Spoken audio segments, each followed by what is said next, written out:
Chris, thank you so much for joining us. Now, the problem with Nokia is basically it doesn't have the iPhone, and possibly what these handsets are just not appealing to the market. How can they get over this? Hi, morning, Francine, and thank you for inviting us, of course. Well, it's very difficult. They are behind the curve, as you suggest, in terms of marketing position. The form factors we think are wrong, and we think brand positioning is looking vulnerable as well. And it is, of course, true that Nokia is still a very significant force in the handset market. But Apple is very ambitious. And other players, if they see weakness in Nokia, will also try and take advantage and exploit those weaknesses.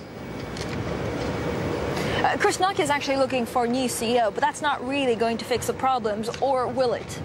Well, this is always a good question because leadership can change everything, but it's a difficult one because blaming the CEO in a very large company is common practice, but it's very easy to do. Nobody should make any mistakes about how difficult it is to create change in a very large company.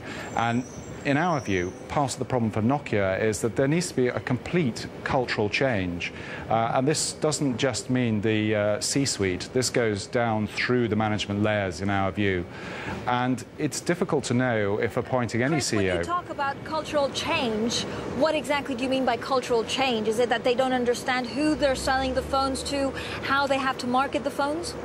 Well, I think it's a combination of issues. Cultural change really means, I suppose you could summarize it by saying they don't understand their marketplace, full stop.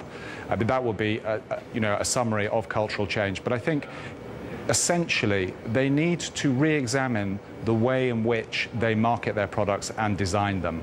And the people within the industry, within that business, have to understand that the market has changed fundamentally. And being Nokia by no means guarantees any future success. And Apple has made that abundantly clear in the space of 36 months. Chris, what exactly would you tell Nokia to do at the moment? I mean, do they have to actually stop running after the same customers, or trying to run after the same customers as Apple, and find a niche maybe for a more reliable but boring phone?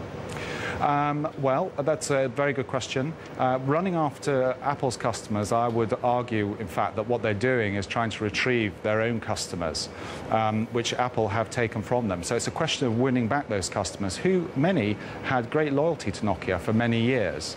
So they need to address the top end. They need to address form factor, brand position, and design.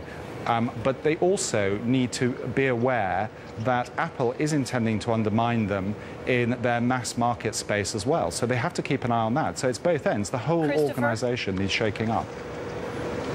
Thank you so much, Christopher Nicholson.